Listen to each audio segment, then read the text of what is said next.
week. Get the latest local news, obituaries, police splatter, weather forecast, and more with no paywall. Head to DeWittDailyNews.com to get the local information you need to know.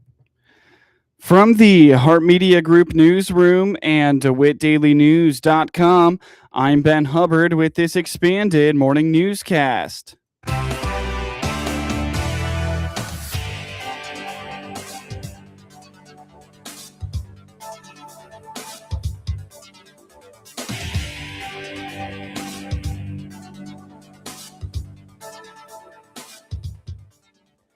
Good morning and thanks for being with us. I'm your host today, Ben Hubbard. The news is brought to you by Baum Chevy Buick in Clinton, your Silverado headquarters, as well as Connexus, offering fiber internet in Clinton. Click their icon on DeWittDailyNews.com to find out more. The transition to better weather is upon us, and local authorities are reminding this can be the time of the year when crime increases. Monticello Police Chief Rob Ross indicates they often see increased burglaries to motor vehicles, homes, and garages. So usually what we see is there's an uptick, sometimes burglaries to vehicles. You know, in the spring, it's nice. You know, we start getting outside more. It's not as cold. We see the sun. So usually in the spring and in the fall, we see an uptick in burglaries. So what we definitely try to hone in on people is we get everyone's busy, but man, just make sure you lock your vehicles up. Make sure there's nothing visible.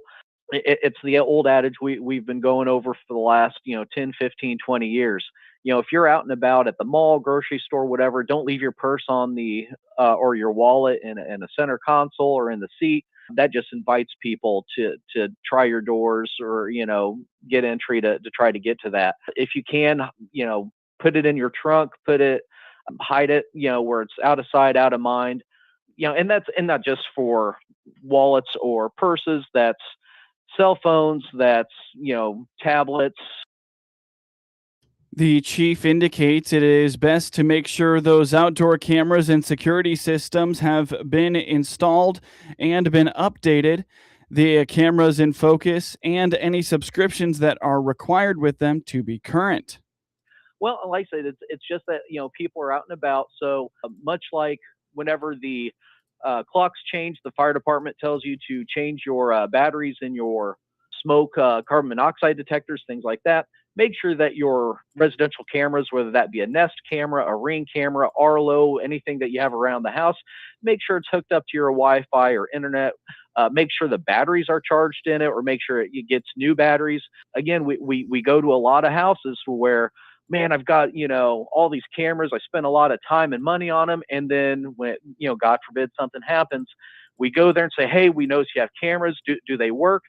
Oh, they haven't worked for a few weeks or a month because the internet got kicked off or the battery died and I forgot to charge it. So now's a good time that, pull the cameras in, before you go to work or something. Plug them in, charge them, let them charge all day, and then put them back out when you come home. Sure. That way, it's peace of mind. Chief Bross indicates that rarely are these crimes of forced entry to vehicles or garages, but rather most often these are crimes of opportunity. Coming up shortly on this expanded newscast, April is Financial Literacy Month. A statewide program is helping chefs skip one of the major obstacles of selling their goods, finding a location. Caitlin Mellendorf, nutrition educator with the University of Illinois Extension in DeWitt, Macon, and Piatt counties, explains that the Illinois Cottage Foods program participants can sell their foods while skipping the commercial kitchen and licensing that comes with it by cooking in their home.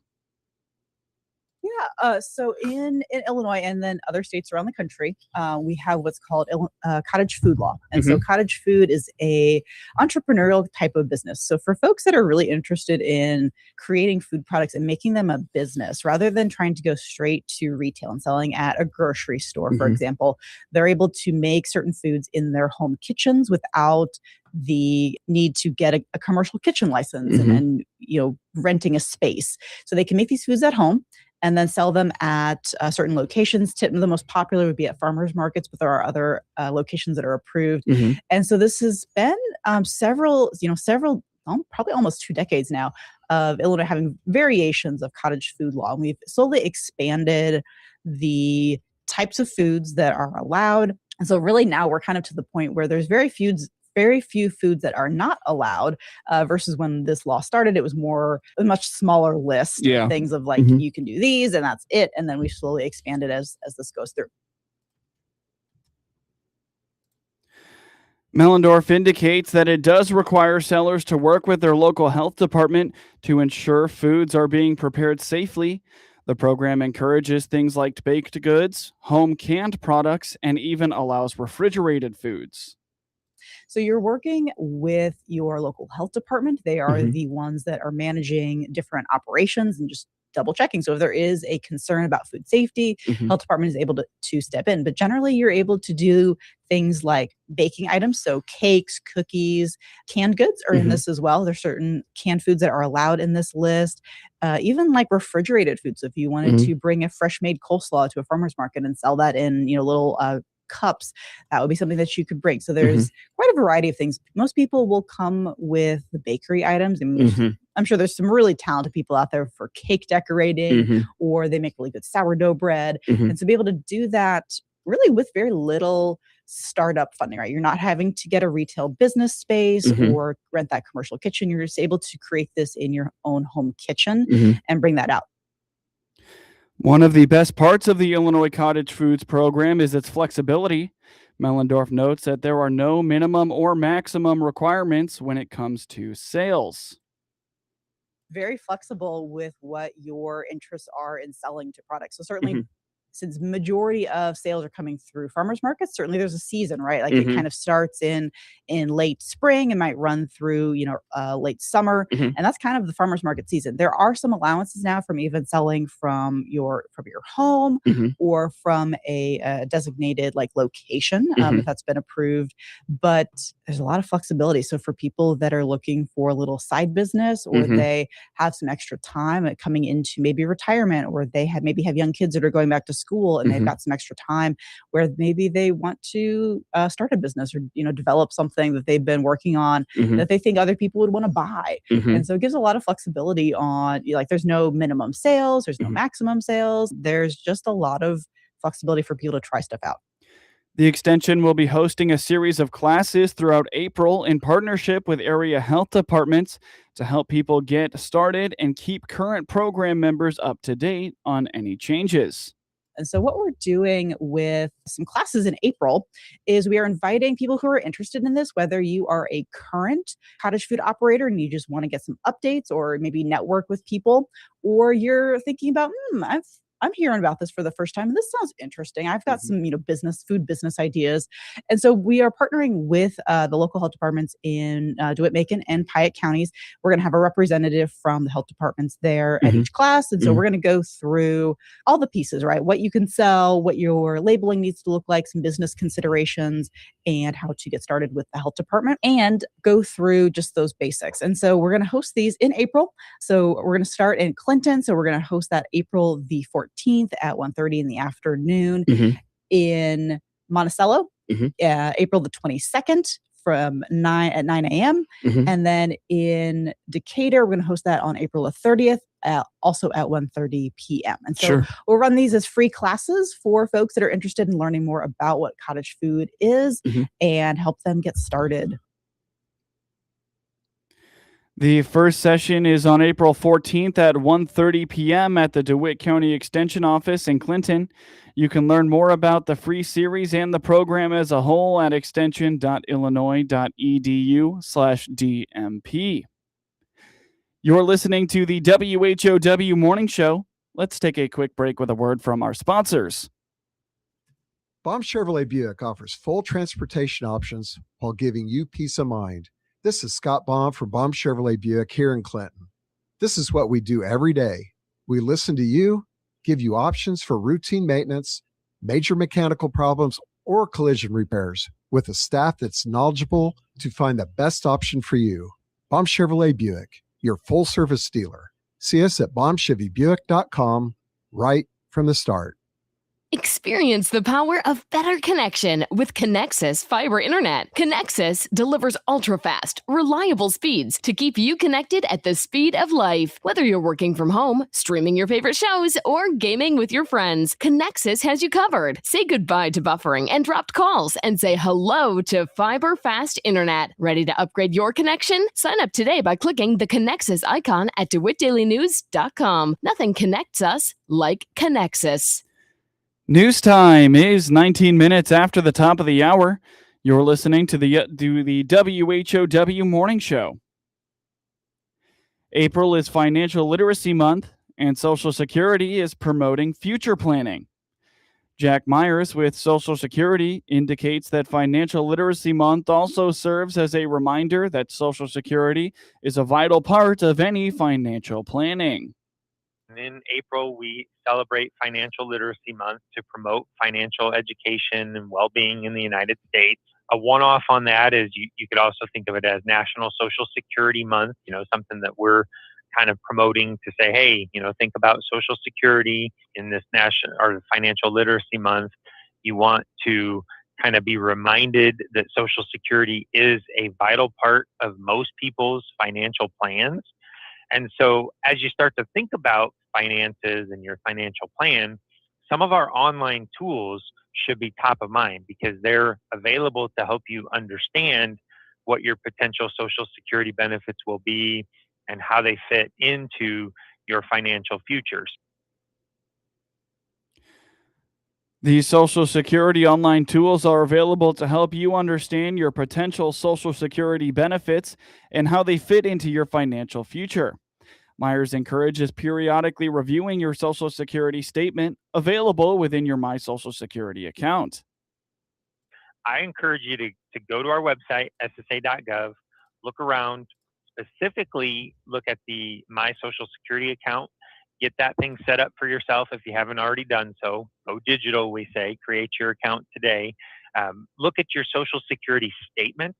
That's going to be a personalized record of your earnings history. And then also have those estimates of your future benefits, whether you're looking at what you would qualify for down the road in retirement, what you would qualify for if you were to become disabled. Maybe you're nowhere close to retirement, but you want to know what would happen if you became disabled. So you'd see what kind of Social Security eligibility you've built there. So, it is just that personalized summary that you can get for yourself. And it's a good part of any kind of financial planning that you're thinking about doing. For most people, Social Security is an important part of their financial future, but it won't be enough to live off. Financial Literacy Month is a good time to start thinking about retirement planning if you haven't already done so. Myers uses the metaphor three-legged stool of retirement planning as a representation of what you should try to plan for. Well, it's certainly not meant to be the only source of retirement, Seth. There's for years I've been hearing metaphors about, retirement requiring a three-legged stool, if you will. And the modern day three-legged stool probably looks something like Social Security being one leg of that stool, your own personal savings being another leg, and then maybe a pension, more likely a 401k type investment account being that third leg of the stool. So, to have that really stable foundation in retirement, you're going to have to pay attention to all three of those legs. And, we'll be one of them, but I can tell you right now, if you're thinking Social Security will be enough to be your only source of income in retirement, unfortunately, that's not going to be the case. That's just never really been how the system was set up. So you really do want to pay some attention to those other two legs. Social Security has updated its information for financial professionals webpage to better support professionals who help individuals plan for their financial future. Myers says this refreshed page brings together key informational resources in one convenient location. And we have resources to help you kind of look into that stuff, to learn about Social Security.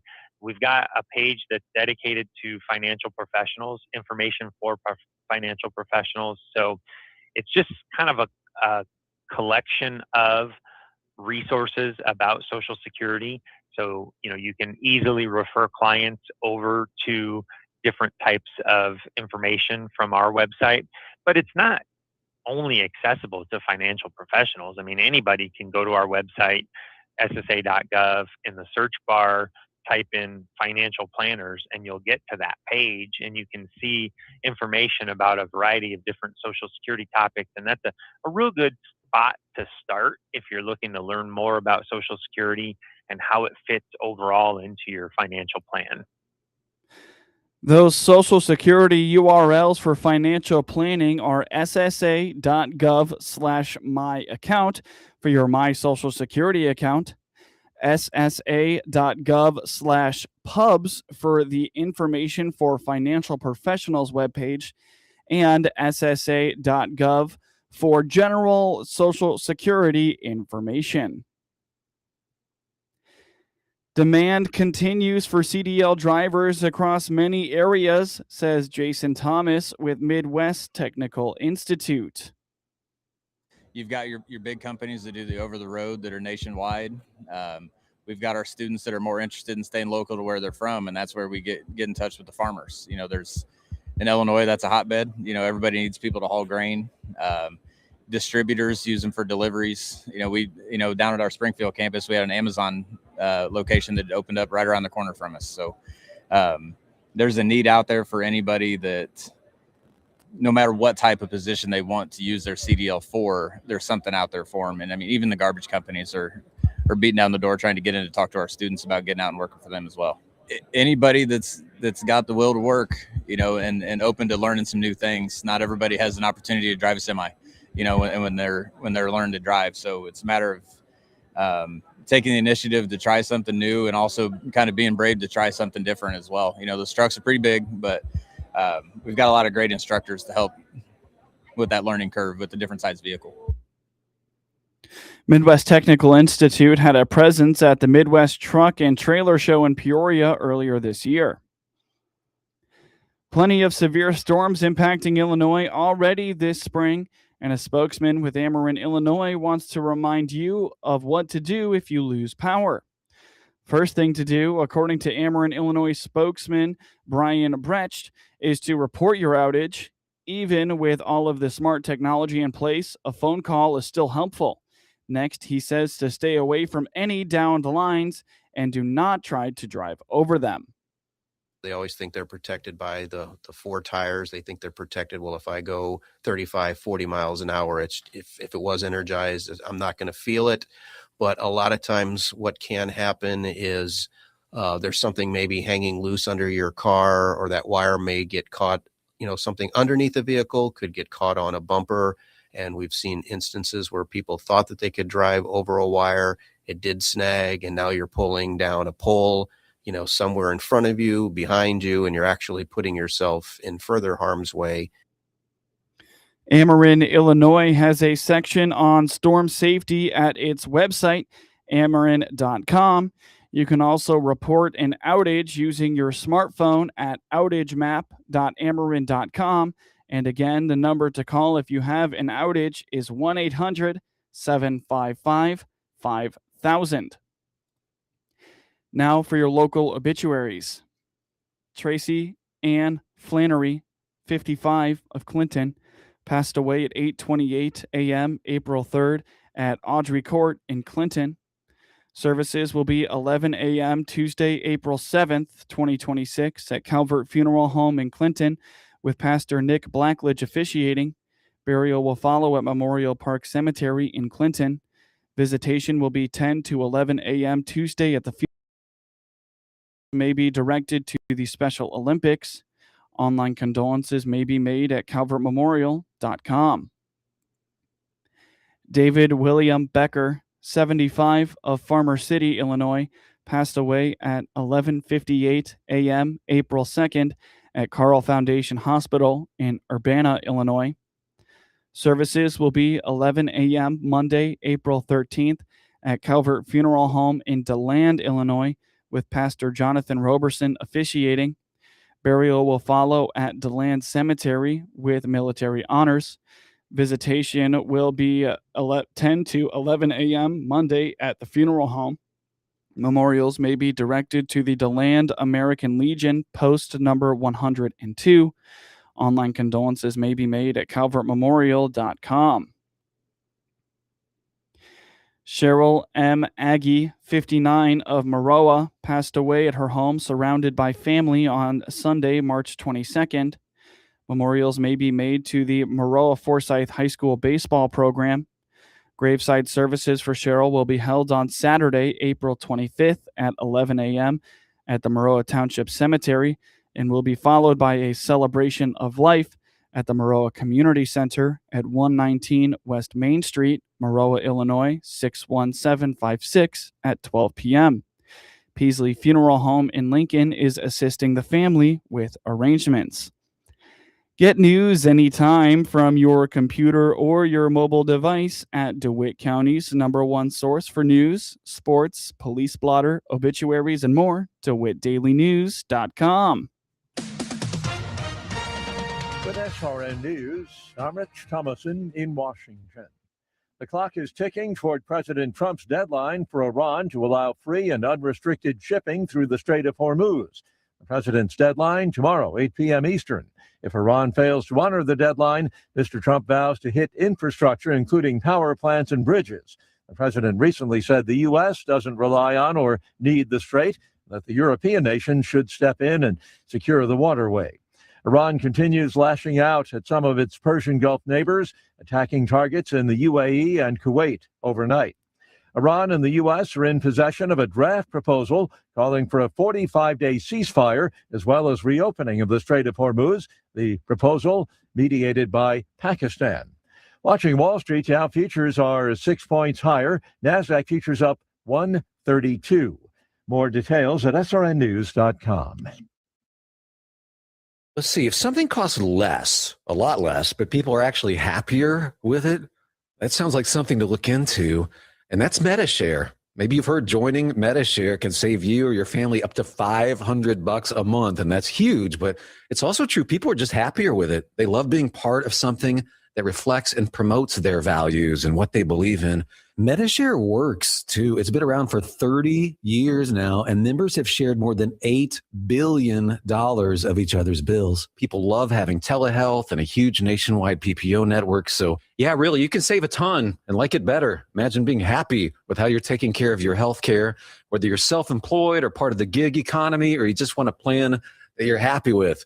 Here you go. You can call right now and get a price within 2 minutes. A very, very smart use of 2 minutes. Here's the number you need. It's 844-45-BIBLE. That's 844-45-BIBLE. 844-45-BIBLE. This is staff meteorologist Jennifer Wojcicki with your regional radio forecast. A freeze watch begins at 1 a.m. tomorrow morning and continues until 9 a.m. tomorrow. Mainly clear skies today with daytime highs approaching 56. Northwesterly winds 10 to 15 miles per hour. Mainly cloudy skies tonight, 31. Hear weather twice an hour or online anytime at DeWittDailyNews.com. Currently 43. From the Hart Media Group Sports Desk, IL Sports Wire, and DeWittDailyNews.com, I'm Ben Hubbard with this local sports report. The Illinois State baseball program secured a 10-4 victory over Southern Illinois in the series finale Sunday afternoon. With the win, the Redbirds improved to 20-12 and 5-4 in the Missouri Valley Conference play.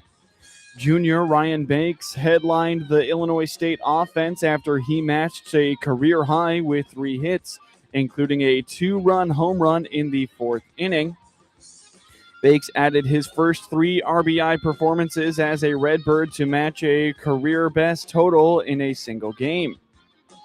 Redshirt freshman Luke Teschke continued to impress on the mound after recording his 3rd straight start with at least 5 innings pitched.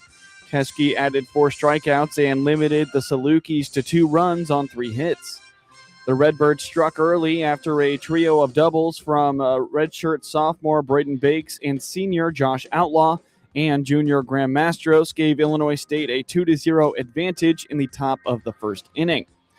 In the fourth, the Redbirds grew their lead after a sophomore Luis Boussard drove home junior Luke Stolga on an RBI single after Stolga reached on a leadoff double to make the score 3-0. Moments later, junior Ryan Bakes delivered his second home run of the series to extend the Illinois State advantage to 5-0. As the lineup turned over, Brayton Bakes walked and stole second to get into scoring position as Outlaw notched an RBI single to score Bakes and push the lead to 6-0.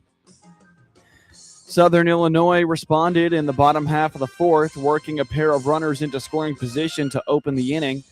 With a double, the Salukis plated 2 runs to make the score 6-2. The Redbirds pounced in the top of the fifth as Illinois State rallied to score 4 runs in the second straight inning of a 2-out rally. Mastros opened the scoring for the Redbirds in the frame, taking advantage of a passed ball to make the score 7-2. Ryan Bakes tallied his second hit of the contest with an RBI single to bring home Stolga and push the Illinois State lead to 8-2. With 2 runs across in the inning, freshman Braden Zillis delivered his second hit of the season with an RBI double to give the Redbirds a 9-2 lead. After an infield single from graduate Camden Karchewski, Brayton Bakes recorded the Redbirds' second infield single of the frame to score Zillis and make the score 10-2. Southern Illinois pulled a run back in the seventh with an RBI single to make it 10-3 in the bottom of the ninth, but the Salukis looked to rally late, adding a run to make it 10-4, but the Redbirds shut down the threat to secure the victory. Illinois fell to Purdue 10-5 on Sunday afternoon in the rubber match of its series at Alexander Field. The Fighting Illini opened the scoring in the top of the first, but the Boilermakers accounted for the remainder of the game's runs as the hosts took the series. Jack Zebed registered his 3rd home run of the season in the first inning, and he has reached base in 11 of the last 12 games, while Daniel Contreras and J.R. Nelson posted multi-hit games for the Illini. A.J. Putty went 1 for 5 with a run scored, while Cameron Chi Aloy went 1 for 4 with an RBI single. Sam Mommer went 3 innings with 2 strikeouts to start the game. Sam Reed went 3 innings in relief, facing only 9 batters during his scoreless appearance. Davis Martin tossed 6 innings, a 4-hit ball to lead the Chicago White Sox past Toronto 3-0 on Sunday for their first 3-game sweep of the Toronto Blue Jays in 10 years. There's not much better than a little spring cleaning early in a baseball season, and that's exactly what the White Sox had in mind as they busted out the brooms on Sunday afternoon, sweeping the Toronto Blue Jays right out of town. Hey, there's a swing and a line drive center field base hit, and it gets past Varsho. It's going to roll to the wall. Mygroth scores. Vargas on his way to third. It's 1-0 Sox. Vargas tied up Mooney Murakami for the team lead in RBIs, and the White Sox added 2 more 2-out RBIs en route to a 3-0 win in the game and the series. The Sox continue their homestand on the South Side Monday night against the Orioles. I'm Jeff Meller, and I'll have your pregame coverage starting at 6 p.m. on the ESPN 1000 Hard Rock Casino White Sox Network. White Sox right-handed pitcher Eric Fetty starts Monday at home against Baltimore. Miguel Amaya hit an RBI single in the 8th inning, only the second hit for Chicago, and 4 Chicago Cubs pitchers combined for a 1-hitter in a 1-0 victory over the Cleveland Guardians on Sunday in the opener of a traditional doubleheader. Amaya's hard shot to right center field off Connor Brogdon scored pinch runner Dylan Carlson from second base. The Guardians managed only 1 hit, a double that possibly could have been caught against Cubs starter Edward Cabrera and relievers Caleb Thielbar, Hobie Milner, and Daniel Palencia, who worked a perfect ninth for his save. Cabrera handled the Guardians for 5 innings, holding them without a hit before C.J. Kefas led off the 6th with a double. Kefas lifted the ball to right. That was helped by a steady breeze and fooled outfielder Michael Conforto, who took a few steps toward the infield before backtracking too late and watched helplessly as the shot hit the warning track. Stephen Kwan followed with a sacrifice, but the Cubs kept it tied 0-0 as second baseman Nico Horner threw Kefas out at the plate. Cabrera then walked 2 straight batters to load the bases before Theobar came on and retired Bo Naylor to pop out. Cleveland starter Slade Caccione nearly matched Cabrera by limiting the Cubs to just 1 hit over 6 innings. In the second game, C.J. Kayfus homered and Gabriel Arias hit an RBI single in the 8th inning as the Cleveland Guardians rallied to beat the Chicago Cubs 6-5 and split the doubleheader on Sunday. Shutout 1-0 in the opener. The Guardians were 6 outs from being swept when Kayfus, who entered as a pinch hitter in the 6th, homered off Jacob Webb 0-1 to tie it at 4. Rookie Chase DeLauder followed with a single, and Rhys Hoskins walked before Arias delivered his second run-scoring single of Game 2. Austin Hedges singled in a run to put Cleveland up 6-4. Scott Armstrong allowed a tie-breaking homer but picked up the win. Cade Smith gave up an RBI single to Ian Happ in the 9th, but stranded 2 for his 3rd save. Dansby Swanson hit a 2-run homer, and Matt Shaw and Happ added solo shots for Chicago in Game 2. Happ put the Cubs up 4-3 with his 4th homer. He had gone 0-11 with 9 strikeouts in the series before connecting off Armstrong.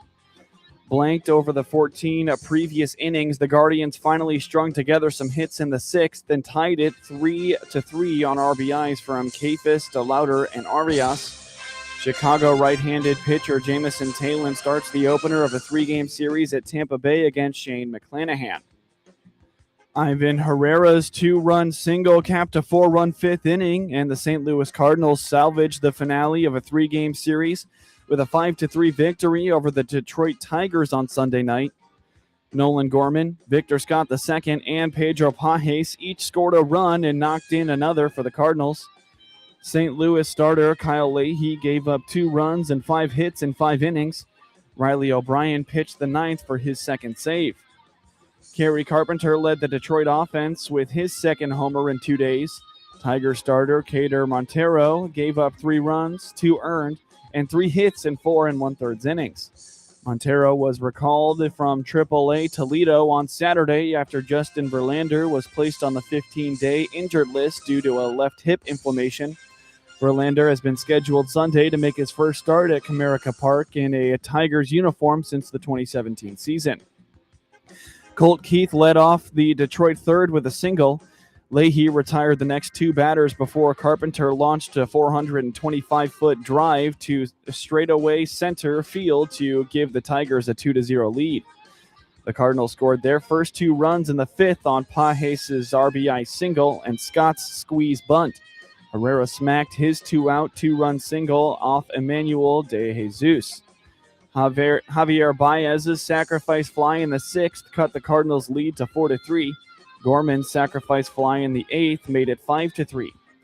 The Cardinals' right-handed pitcher Andre Pallante is scheduled to start the opener of a 3-game series Monday night at Washington.